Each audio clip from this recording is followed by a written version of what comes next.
Hello everyone, welcome to my new vlogs. हजुरको माझमा फेरि पनि मैले अर्को भ्लग लिएर फेरि आउँदै छु है। धेरै दिनपछि चाहिँ मैले आज भ्लग बनाएको छु। यसो समय पनि मिलेन। अहिले चाहिँ म काठमाडौँ छु। म काठमाडौँ आएको पनि 3-4 दिन जति भयो।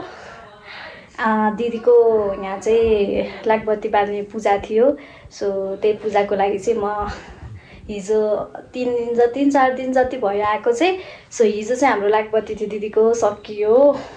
अब चाहिँ आज चाहिँ फर्किँदैछु र मेरो प्रियतम हस्बेन्डलाई पनि हस्बेन्डसँग पनि भेटघाट भयो, रमाइलो पनि भयो है, कुराकानी घुमफिर भयो है, रमाइलो भयो। अब आजको भ्लगमा चाहिँ मेरो हस्बेन्ड पनि हजुरको माझमा आउनुहुन्छ है। अब हस्बेन्डको पनि इन्ट्रोड्युसन गराइदिन्छु र अहिले चाहिँ म दिदीको घरमा छु है। अब चाहिँ म धादिङ जान लागेको। अब धादिङमा पनि भोलि फेरि कुल पूजा छ हैन, त्यो कुल पूजाको तयारी गर्नु छ। अनि मेरो माइती घरबाट मेरो मम्मी पनि आउनु भएको छ। यहाँबाट छोरी आज गएको छ। अब छोरीहरू चाहिँ सायद 3 बजेतिर पुग्छ होला, हामी चाहिँ सायद बेलुकातिर पुग्छौँ। भाइले चाहिँ मलाई गिफ्ट गरेको थियो कपडा हैन, अनि मलाई चाहिँ कुल पूजाको लागि गिफ्ट गरेको थियो। त्यो कपडा पनि देखाउने छु है।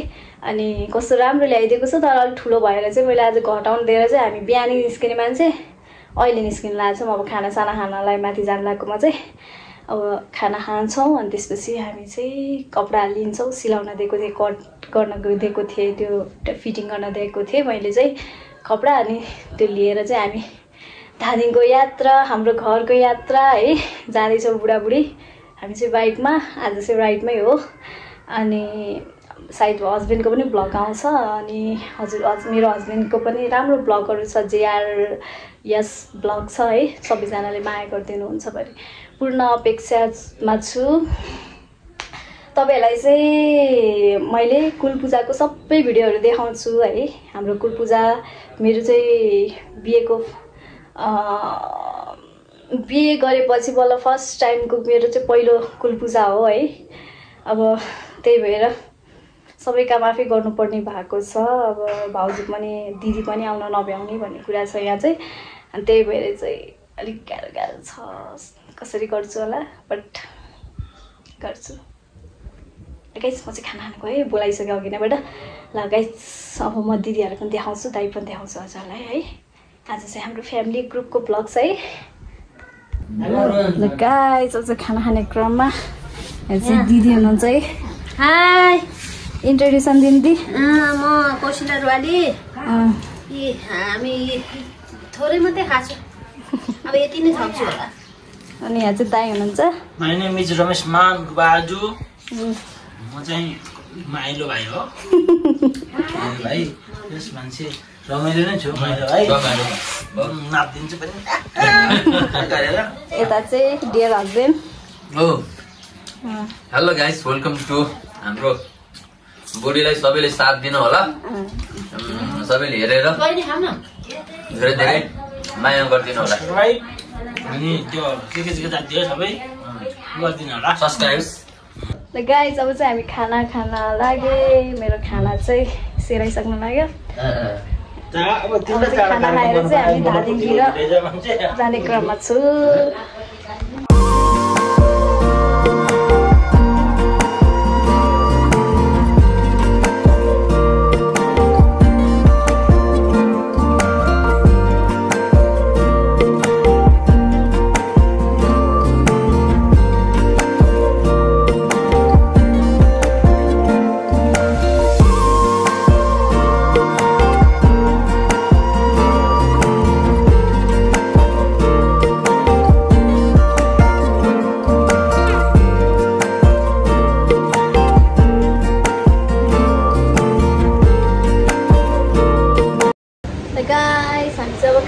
तयारीमा छौँ।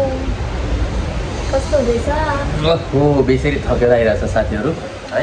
आज हजुरहरूकै इन्टरटेनमेन्टको लागि चाहिँ हामी प्रस्तुत हुन लागिरहेका छौँ। हाम्रो यात्रा चाहिँ बबालै भयो, किनकि बाटो पनि अलिक बनाउन लागिरहेको छ। धुलो धेरै उड्यो होइन, त्यही भएर सबैले माया गरिदिनु होला, साथ दिनु होला। यो चाहिँ खास हजुरहरूकै लागि हामीले बनाउन खोजिरहेका छौँ होइन। हामी चाहिँ आफ्नो लङ टाइम पछि मोमो चाहिँ खान सक्यो अब चाउमिन खान लागेको छु गाइस तर एकदम थकेर आएर पहिला दुइटै ढल्यो त्यसपछि चाहिँ खाजा खान सुरु फेरि एकछिन रेस्ट गरेर अलिक घरमै हुन्छौँ लास्ट गर्मी भइरहेछ टाउको घुमिरहेको तर अहिले चाहिँ अलिकति हल्का भयो खानु सर खानु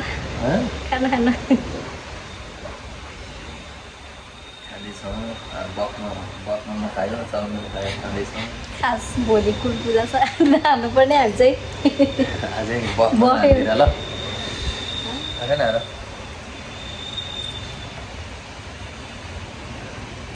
मिठो हुन्छ है हाम्रो मिठो छ र अर्कीलाई बनायो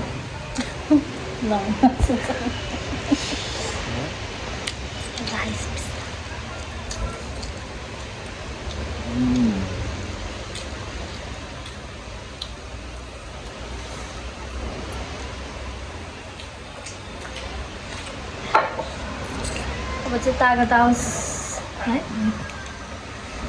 तागत अलिअलि त आइसक्यो पुरै आउँदा यो पुरै खानुपर्छ नि पुरै आउँछ होइन भित्र गएर गइसक्यो होला यहाँ गाई अब चाहिँ हामी खाजा खान्छौँ त्यसपछि फेरि जान्छौँ कति मेरो पुग्ने हो थाहा होइन आज ढिलो हिँड्यो राति पुग्छ है अस्ति नै कहिले हो तपाईँ ढिलो हिँडेर अँध्यारोमा हिँडेर धन्दै हाम्रो सल्लाह बाघले खाएन बाघसँग जुधेर आएको नि त्यही भएर अब त म छिपेरै हाम्रो बुढीलाई भेट्न जानु लगाएको रातिर त्यो बाघले धन्दै खायो काठमाडौँबाट चाहिँ भाबिन्न घरसम्म आइपुग्नु थियो भेट्नलाई फेरि ड्युटी परेर सामेल भन्ने बित्तिकै भाग्नु भयो राति पहिला सुरु स्यालसँग लडाइँ गर्नुभयो त्यसपछि बाघसँग लडाइँ गरेर कति माया गर्छु मैले है गाइस अब हामी जान्छौँ खाएर जान्छौँ फेरि भेट्छौँ हामी पछि बाई